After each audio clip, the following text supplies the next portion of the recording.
पिछले कुछ दिनों से झारखंड की राजनीति बहुत गर्म हो गई है।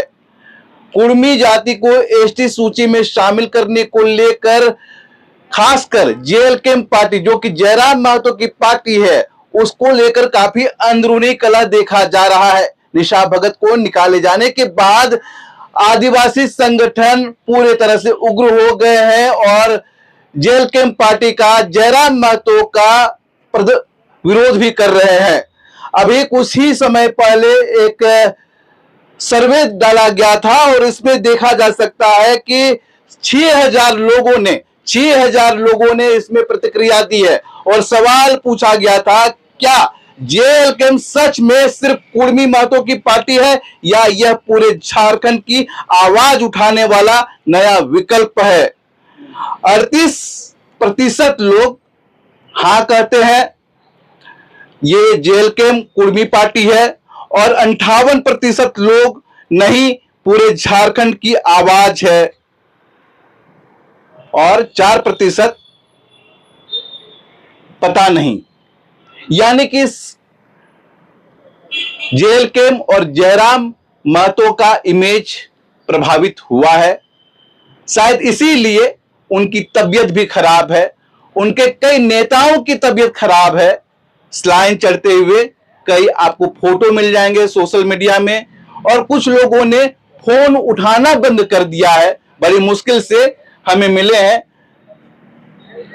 मनोज यादव जी, कोडरमा से आए हैं खासकर इंटरव्यू देने के लिए। जोहार रहेगा आपका। जोहार। कोडरमा से इंटरव्यू देने नहीं आए हैं ये मत बोलिए कि अभी तो मैं यहाँ बच्चों रहते हैं यहीं पर। हाँ। इसलिए मैं मिलने भी आया हूँ। क्या चल रहा है आपके पार्टी में? ये क्या चल रहा है? पार्टी अपना काम कर रहा है, धड़ल्ले से कर रहा है और धड़ल्ले से लोकप्रियता भी कम हो रही है, नापसंद कर रहे हैं लोग। देखिए, आप एगो सर्वे हमको दिखा दिए। हाँ।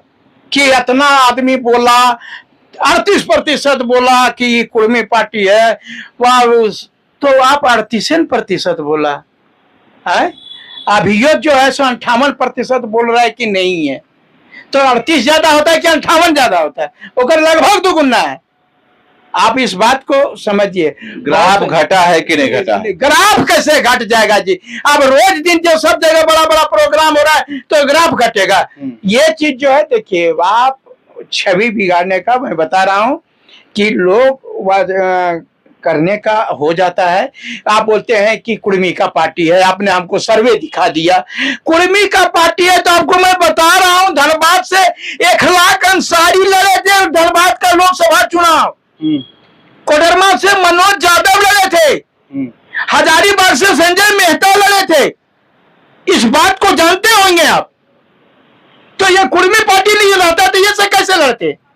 दूसरी बात, विधानसभा आप देखे होंगे, वह कुर्मी बहुल क्षेत्र में भी जो है बगोदर विधानसभा, लेकिन वहां सलीम अंसारी जी को लड़ाया गया।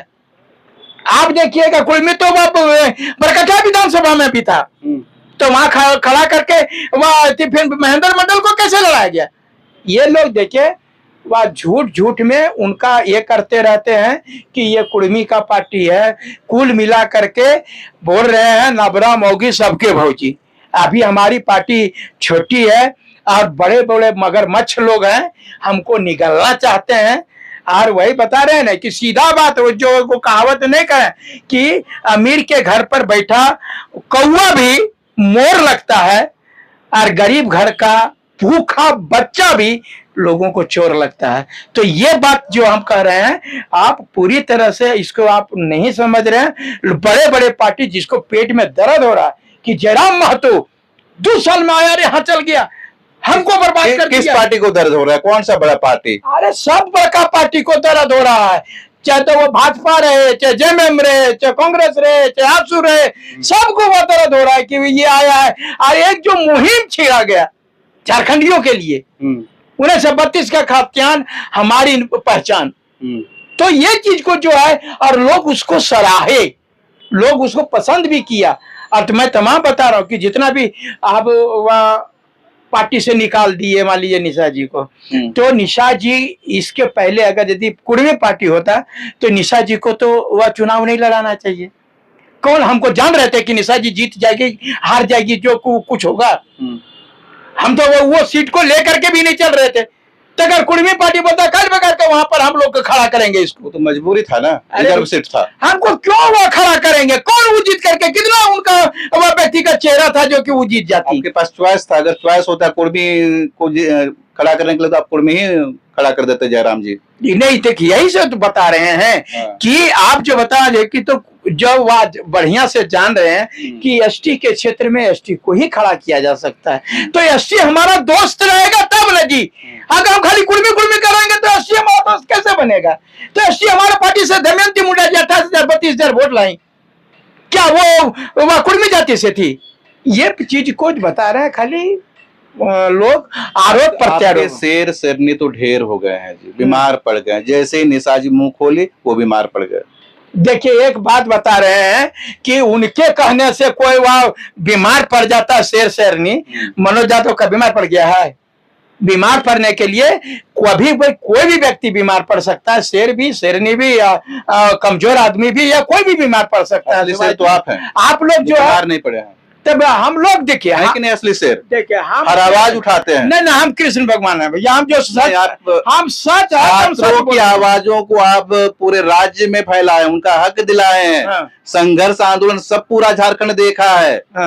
मैं बता रहा हूं कि हम ये चीज जो आप बता रहे हैं कि मैं वह कभी भी किसी भी वक्त जो है, मैं झारखंड के बारे में सोचा, पूरा जिंदगी आप देखे होंगे मैं गरीबी में ही बिताया। आप वो निशा जी जो है पार्टी से बाहर होने के बाद बोलते हैं सभी पदाधिकारी जो है सो वह तहसीली करता है, वसूली करता है। मैं तो केंद्रीय उपाध्यक्ष हूँ, मैं छाती ठोक के बोल रहा हूँ, मर्द की तरह बात बता रहा हूँ कि कोई माइकल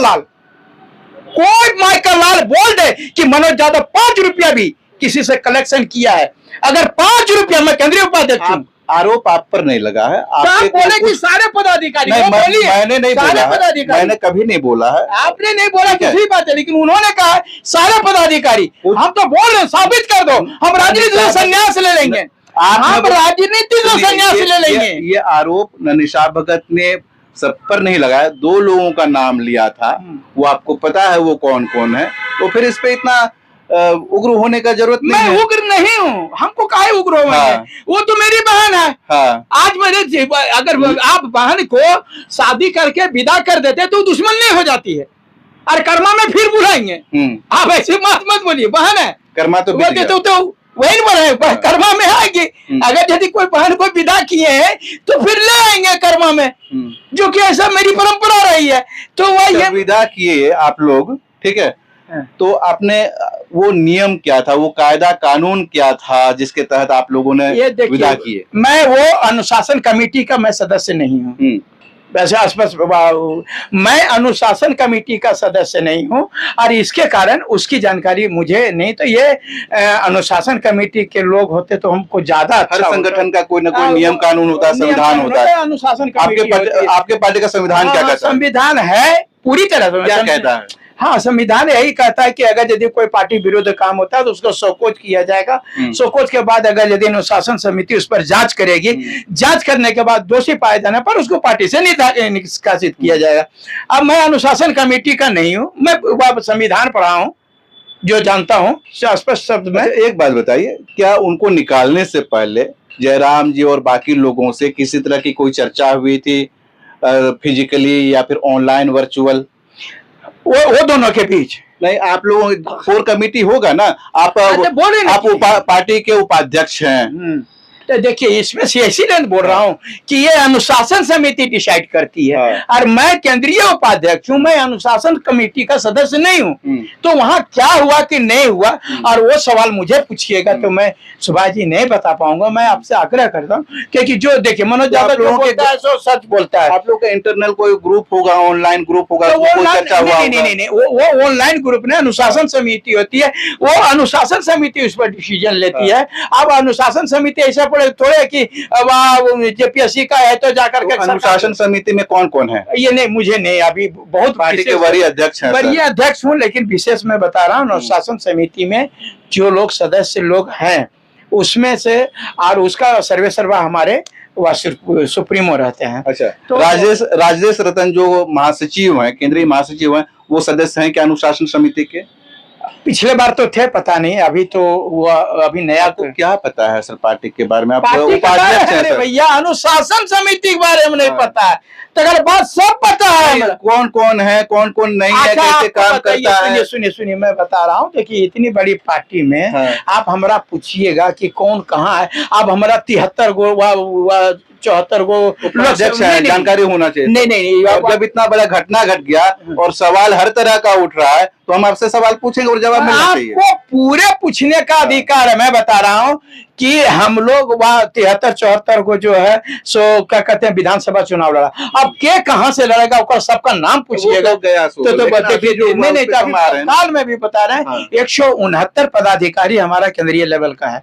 अब वैसी स्थिति में सबका नाम जान पाना कौन कहाँ से है। अच्छा, तो फिर एक तो हम बात अपना ईमानदारी काम ही से नहीं कर बताइएगा। सकते। ठीक है, आपको पता नहीं है, चलिए ठीक है। राजेश रत्न अब पहले थे, अभी आपको पता नहीं, हाँ। लेकिन राजेश रत्न साहब बोल रहे हैं कि इस पे हम लोग फोन कॉल से, कॉन्फ्रेंस से होकर जो जुड़े थे, सभी जितने कोर कमेटी के लोग हाँ। थे, चर्चा किए थे। हाँ। आपसे कोई चर्चा हुई थी? नहीं, मेरे से चर्चा नहीं हुई थी। मैं स्पष्ट बोलता हूँ, झूठ सच नहीं करता हूँ मैं। मनोज ज्यादा झूठ सच नहीं करता, मेरे से चर्चा नहीं हुई थी। सीधा। तो अभी जो पार्टी में चल रहा है, जेएलके कुर्मियों की पार्टी है, ये कहा जा रहा है, आरोप लगाया जा रहा है कई लोगों के द्वारा। आप कितने सहमत हैं और पार्टी में खुद को कहाँ पाते हैं? क्योंकि आपके पास कोई चीज की जानकारी नहीं, अनदेखी, उपेक्षित महसूस कर रहे हैं। नहीं, ये वाला कैसे बात बोलेंगे अनदेखिए रुपये आपको तो कुछ पता नहीं है जी। अरे भैया अनुशासन समिति के बारे में पता रहेगा तो अगर मतलब क्या बोलिए, हाल में 169 आदमी के हमरा ना पूछिएगा तो 169 आदमी का हम बताएंगे। आप देखिए काम का बात पूछिए। आप जानबे करते हैं कि हम वह पारा शिक्षा का 65,000 पारा शिक्षा का लड़ाई लड़ते हैं, तो ककरा नौकरी हुआ सब तो बताइएगा। अब उतना लोगों को नाम आश्चर्य रख सकते हैं। बहुत सारे आंदोलन में वैसा किए। तो नया जो फॉर्मेशन हुआ, अभी आपको मालूम होगा कि बोकारो में नया पार्टी ये हुआ। अब धीरे धीरे 1-2 बैठक होते होते सभी लोगों को जान जाऊंगा, तो व्यक्तिगत रूप से आपको बता पाऊंगा। अब अभी ऐसा ही हुआ, बोकारो के बाद कभी मीटिंग नहीं हुई लोगों से, फिर वह 1-to-1 नहीं हो पाए, और अभी जो है इसी के बीच में जो है इतनी बड़ी घटना हो रही है। तो हर महीने, हर सप्ताह जयराम महतो का कहीं ना कहीं सभा होता है। हाँ। तो उसमें वरीय उपाध्यक्ष अगर नहीं जाते हैं, केंद्रीय उपाध्यक्ष नहीं जाते हैं, तो और फिर कौन उनके साथ होते हैं, या फिर वो अकेले चल देते हैं?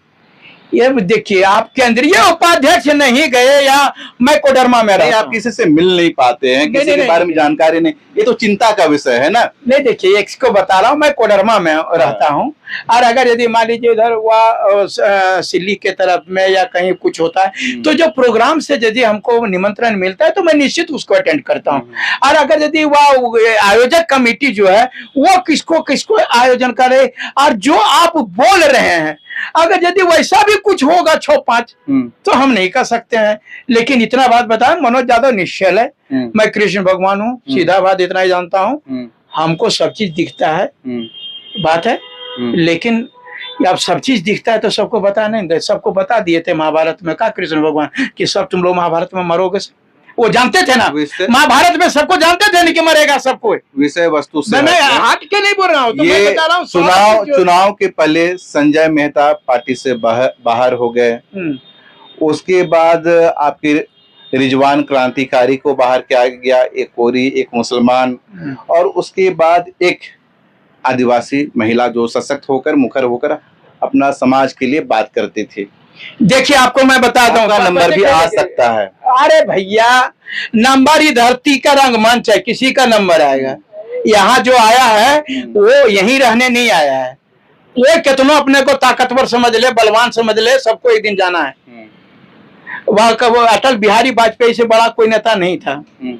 मैं आपको बता देता हूँ, बवेती में जवाहरलाल नेहरू जी से कोई बड़ा नेता नहीं था, मनमोहन सिंह जी से बड़ा यहाँ पर मैंने रिफॉर्मर कोच नहीं था, इकोनॉमिक्स जो है सभी गैर। सुनिए, इस तरह से बिना नोटिस के नहीं हटाया जाता है कहीं भी, जो जेल के में होता है। तो देखिए, अभी आपको बिना नोटिस का नहीं हटाया गया, ये आप कैसे कर सकते हैं? जब आपको हमारे अनुशासन कमेटी के सदस्य ने कहा कि कॉन्फ्रेंस में बात हुई थी, क्या हुई थी सो बात नहीं, आप ही बोले कि अनुशासन समिति में है कि नहीं है वो पता नहीं। अगर वो भी हम बताएंगे, क्योंकि वो जो संविधान का तर्क दिए थे वो तो गलत साबित हो गया, क्योंकि आप खुद बोल रहे हैं कि संविधान में ये चीज बातें हैं, लेकिन वो कुछ और बोले थे। क्या बोले, दर्शक खुद देख लें। को बताना चाहते हैं, आप ये कह सकते हैं कि कारण बताओ नोटिस क्यों नहीं जारी हुआ। तो हम लोगों के पार्टी के संविधान में या किसी भी पार्टी के संविधान में इस बात का उल्लेख किया गया है कि जब आप किसी भी जाति, किसी भी धर्म या किसी भी समुदाय को डायरेक्ट ठेस पहुंचाते हैं जिससे एक समुदाय प्रभावित होता है, उस स्थिति में जो है वो कारण बताओ नोटिस की जरूरत नहीं। उस स्थिति में जो है वो निष्कासन ही मात्र एक कारण बचता है। इसलिए इस बात का जो है वो पूरी तरह से जयराम कुमार महतो जी के माथे मढ़ना पूरी तरह से गलत है। ये हम लोगों का, सबका कोर कमेटी के जो सदस्य हैं उनका सभी लोगों का एक निर्णय है और उसी के आधार पर उनको जो है वो पार्टी से निष्कासित किया गया है। क्या बोलूं, वो कंफ्यूज कर दिए हैं अपने बयानों से। तो अरे भैया, संविधान में कुछ और लिखा है और उनका जो जुबानी संविधान कुछ और है। तो आप उनसे पूछिएगा ना, मैं जो पढ़ा जो आपको मैंने बताया। यानी कि अब जेएलकेएम के जो पार्टी अरे के लोग भैया, हैं, आपके महासचिव जो है वो अपने लीडर को बताने के लिए गलतफहमी पैदा कर रहे हैं, झूठ पे झूठ बोल रहे हैं। क्या अब यही नीति रह गई है जेएलकेएम के? नहीं, ये कि कभी नहीं, ये कभी बता रहे हैं जो उन्होंने कहा होगा, जो क्या कहा उनको, जो वो प्रश्न आपने पूछा होगा उसका वो उत्तर दिए होंगे। अच्छा, वो गलत बोल रहे हैं या फिर आप गलत बोल रहे हैं? तो फिर ये बात बता रहे हैं, पहले वो क्या बोले से जानूं तब ना हम बताऊं कि मैं गलत बोल रहा हूं कि वो गलत बोल रहे हैं। आपने उनको क्या पूछा, वो जो चीज को, और सबसे बड़ी बात है हमारा हाथ कंगन को आरसी क्या, पढ़े लिखे को फारसी क्या, हमारा पूछ रहे हैं, वो गलत पूछ रहे हैं, तुम गलत बोल रहा, वो गलत बोल रहा। संविधान हमारे निकाल कर डाउनलोड कीजिए, पढ़ लीजिए, पता चल जाएगा कि हम गलती बोल रहे हैं कि वो गलती बोल रहे हैं। खाटा खाटी बात है तो बकरा में खाली बहस कर ले।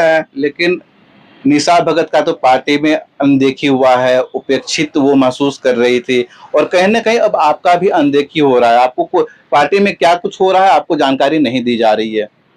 देखिए वो बात वो नहीं है, हम अपने काम में मगन हूँ। हम वह कोडरमा में रहता हूँ और अपने काम से मतलब रखता हूँ, और पार्टी का जहाँ पर कार्यक्रम होता है, हम पार्टी के जहाँ जहाँ भी कार्यक्रम होता है पहुँचने का प्रयास करता हूँ। और किसी किसी जगह यदि नहीं पहुँच पाया तो लोग वही ये जरूरी नहीं कि वाजपेयी जी अगर यदि वो जो नरेंद्र मोदी कहीं झारखंड में आ रहे हैं तो अमितो शाह झारखंड में जाएंगे। सो अगर वो बिहार जा रहे हैं तो उसी दिन वह अमितो शाह वहां जाएंगे। सो हो सकता है हमारे कार्यक्रम अगले दिन होगा, आज हमारे सुप्रीमो जा रहे हैं, दूसरे दिन हम जाएंगे वहां पर। और कुछ है, चूंकि पार्टी को सींचना है, एक ही दिन सबको जाकर खत्म थोड़ा कर देना। एक दिन वो गए, एक दिन हम जाएंगे। आज वो बीमार है, कल आप बीमार होइएगा। तो पृथ्वी का नियम है। अगर यदि आप बता रहे हैं आज एक दिन आप बीमार होते होंगे, एक दिन आपकी पत्नी बीमार होती है, एक दिन बच्चे बीमार होते हैं, ये तो चलता रहता है। और अगर यदि हो सकता है कि कोई नहीं बीमार पड़े, ईश्वर की आपकी कृपा है कि कोई नहीं बीमार पड़े, तो बीमार होना कोई एथिकल नहीं है। कल निशा भगत को बिना नोटिस के निकाल दिया गया, कल आपको भी निकाल दिया जाएगा। देखिए ये चीज को अगर पार्टी विरोधी काम करेंगे तो जरूर निकाल दिया जाएगा। चलिए, मनोज यादव से बात कर रहे थे। पता नहीं चलता है जेएलकेएम पार्टी में कब कौन अब झूठ बोलने लगा है अपने केंद्रीय सुप्रीमो जयराम महतो को बचने के लिए। हालांकि वो बीमार पड़ गए हैं, अभी कुछ नहीं बोलेंगे, सब कुछ ठीक ठाक हो जाएगा, लोग भूल जाएंगे, तब वो ठीक हो सकते हैं। अब कब ठीक होंगे भगवान जाने। और भी लोगों से बात करेंगे, जुड़े रहिए लोकल खबर के साथ।